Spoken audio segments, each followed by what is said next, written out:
them both come up. Oh yeah, perfect. Honestly, I might just keep them like this. I actually really like the look of this. Yo, what's up guys? If y'all guys didn't see my last video, I posted a video talking about the fuel lines broke on the Drag&Drive Saab. So this video we're actually going to be fixing the fuel lines. I got a couple fittings in, like I said. I actually got the AN fuel line right here. Evil Energy, shout out them. They didn't sponsor the video, but you know, if they want to sponsor the video, hit me up. I already made a couple lines. This is going to the fuel rail. I actually don't have the fuel rail fittings just yet. So whenever I get those in, I guess I'll make a short video about that or whatever. But yeah, I'm just doing 90s into the fuel rail fittings. But today's video, what we're going to be doing is making the fuel lines for the Saab. Like I said, I already made the one in. This is just the part going into the fuel rail. So you guys can see this. I gotta cover it up. But yeah, it's gonna be the part going into the fuel rail. So basically, it's gonna kind of run something like that, down up over there, kind of come in to the, obviously it's not the right fitting, but come into the fuel rail like that. And then I plan to run it down under my intake. Yeah, so I plan to run it down under my intake. So without further ado, let's go ahead and get into it. First thing, I'm gonna try to figure out how, like what the length is basically on it. I did cut them, I got 10 feet. So I cut 5 feet off of each one. Sorry if y'all hear that in the background. Neighbors are building a house.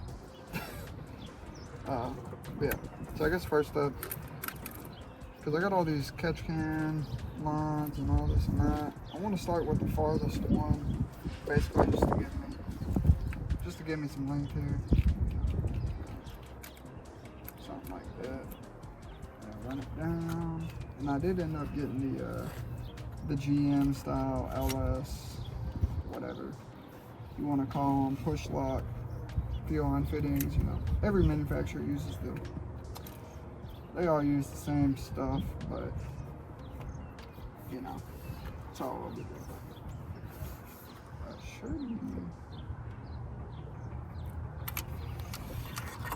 If I cut it here, okay, all right. So if I get the electrical tape,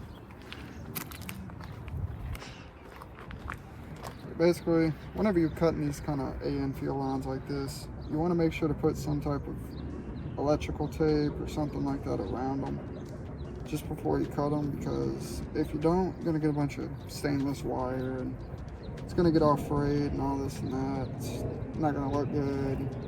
You have to redo it, recut it. Fitting's not going to fit on, all that. Okay. Let's go ahead and get the electrical tape put around. And hopefully next video we'll be putting the bigger turbo on. Battery already started taking it off. I'll probably end up making a video about that as well. Yeah, so this is going to be the feed. This is going to be a feed.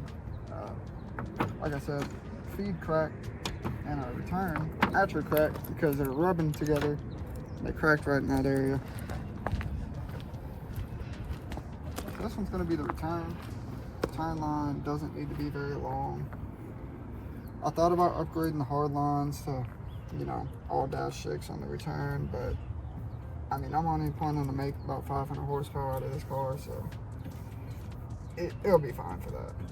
Now, if I get a different car and I, you know, LS swap it or whatnot, you know, sure, we'll go 8 AN fuel lines, or if this thing ever becomes a, you know, real kind of, not just a Drag&Drive kind of car, then, you know, obviously we'll upgrade the fuel lines as we go. That, honestly,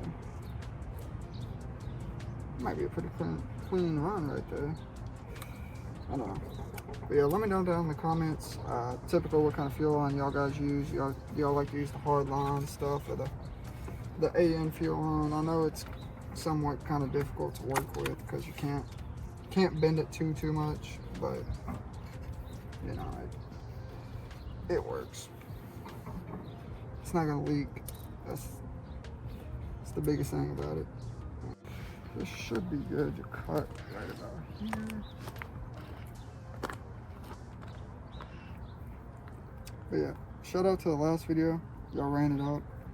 I got like 150 views on that. I know it doesn't sound like a lot, but hey, no more average like 8. Yeah. Let's go ahead and get this like this. And typically you want to put it in like a special kind of vise, but we don't got all that, so we ain't doing all that. We're just gonna cut it with a hacksaw and, you know, call it a day. Get over here to the vise. Like I said, I don't have the fancy jaws like everybody else has. I don't really care. As long as you don't clamp it too much, you'll be fine.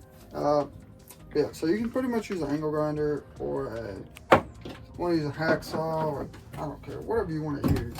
You know, hand saw, probably not a sawzall. Probably not, but most people use angle grinders. I use a sawzall, not sawzall, hand saw for the last one. Yeah, this is gonna be quick and easy. So, yeah.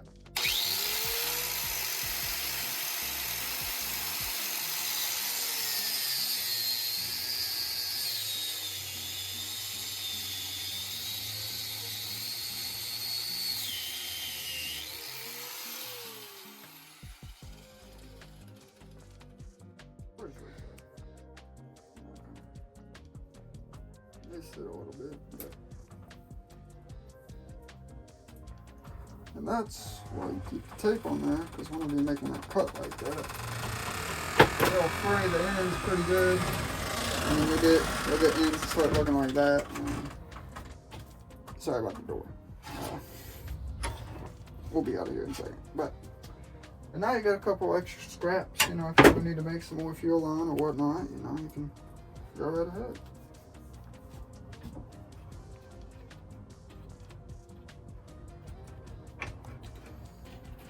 So just clamp it. I mean, technically you could clamp it as hard as you want if you're not trying to reuse the fuel line.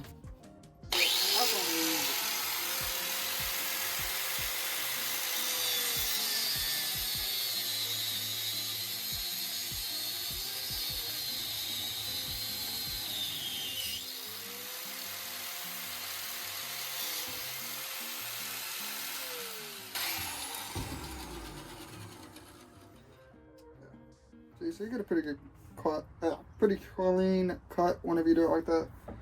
Now you don't want to just, you know, let it ride on there and burn up your hose, because this is, you know, nylon or whatever you want to call it, fuel hose here. You just take your electrical tape off like so, and look at that. Got yourself a nice clean cut. Yeah. Alright, let's go ahead and take these back to the car, put some fittings on them. Should have brought the fittings in here. I didn't think to, but oh well. We'll put the fittings on in the car. Alright, so these are the 2 push-rod LS style fuel line connectors for hard lines. One's like 5/16 and one's 3/8. So that's what I plan on connecting the AN fuel lines to right here. And then I got these 2 45s I thought about using, but just the angle of it, they're straight up and down, so I'm just gonna use these straight pieces I got here. If I can get them out the bag. So yeah, these are pretty simple to use.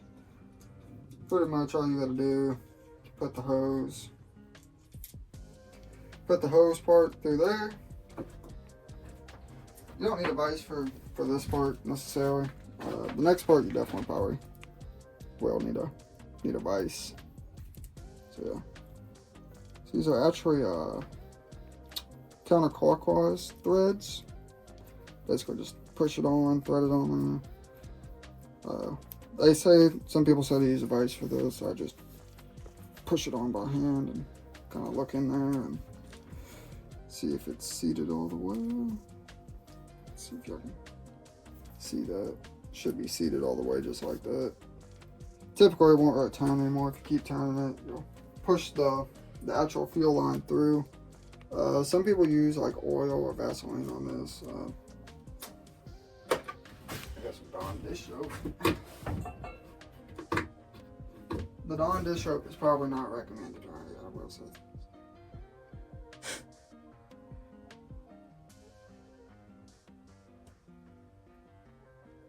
We're gonna drop. There we go, just a drop. I probably don't want dish soap going through there. Alright. Let's get that on there like that. Push that through. It is going to be a little bit difficult to start. Once you get it started just like that, you're going to want to take it back over here to your vise. Also, they do sell, you know, nice like vice guards or whatever they want to call them. I don't know. I just do it like this. They also make AN wrenches. You know, we ain't using that either. We use a good old clutch. Or not clutch, my bad. Klein tool wrench here. And it works out. It does mar up the fittings, but I don't really care. Because the black and, you know, sure, if I got blue or red or something like that, I might spend the 10, 15 bucks for a stupid AN wrench, but you know, they make the adjustable ones, but they're, I mean, I don't see a difference. If you really care about it and all that, you can put tape over your vise, and you can put tape over your jaws and all that. But you know, if it's a show car, sure. Race car, you're doing too much, I think, personally. But to each your own. To each your own. If you want to do it like that, you can. If not, I'll be my guest, you know, follow me.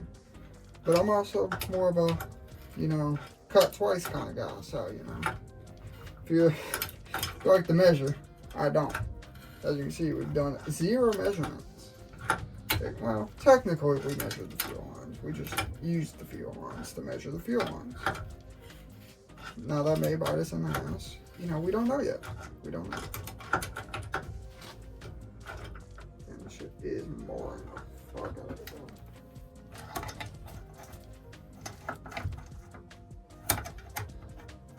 Maybe should have been looking at this and not the camera. So, yeah.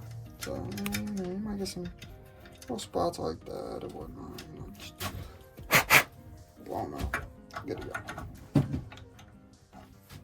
Actually, let me use this one. This one's got beat up jaws, so.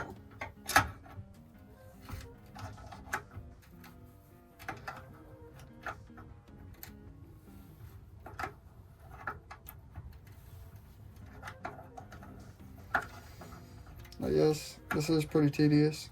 And it is super hot in here. It's January and it's like 70 degrees outside. Normally it's like 15 degrees outside in January here, but you know, it gives me a good excuse to put these fuel lines on, get them all made and all that. Also got to do some fuel lines on a box truck here on Friday, so yeah. Should be good. Oh. Alright. Go back to the Klein tool.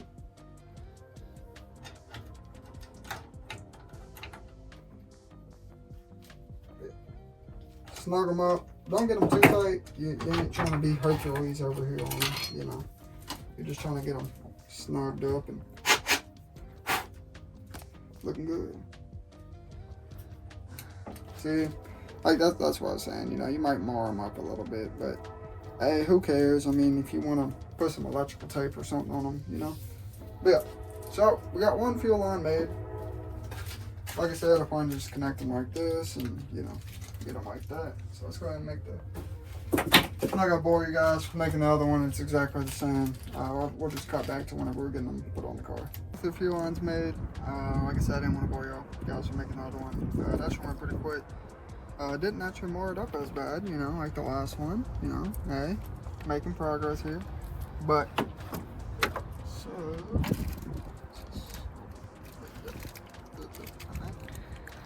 okay. So this is the return. Like I said, just gonna screw in like so. Maybe I should put it on the line first, actually. Make sure. Yep.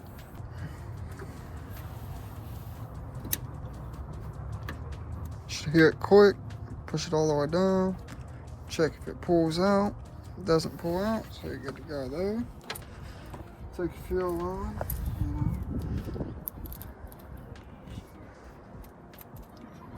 There we go. Alright. Probably could cut this shorter, but we'll worry about that at a later date.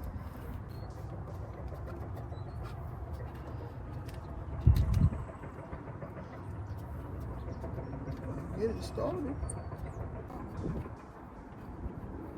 Get that threaded on.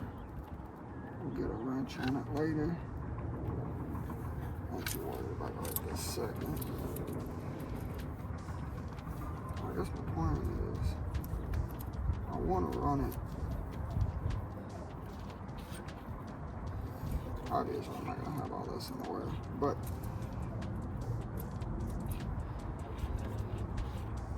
yeah, honestly, yeah.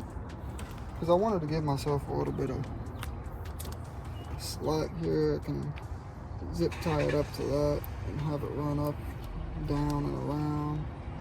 Connect right there. So that's good. Planned out pretty good. I might cut it down a little bit. I don't know. We'll get it running first and we'll figure it out from there. So this one I'm actually not going to make the same mistake twice. Thread it on first. And the plastic bag's going everywhere. Yeah, see it? Ain't nobody going to see it.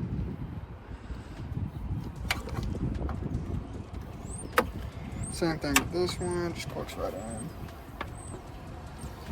Well, it should.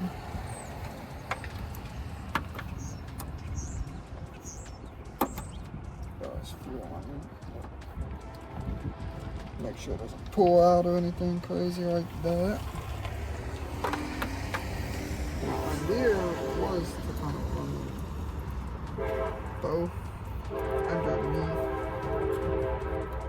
that, have them both come up around like so.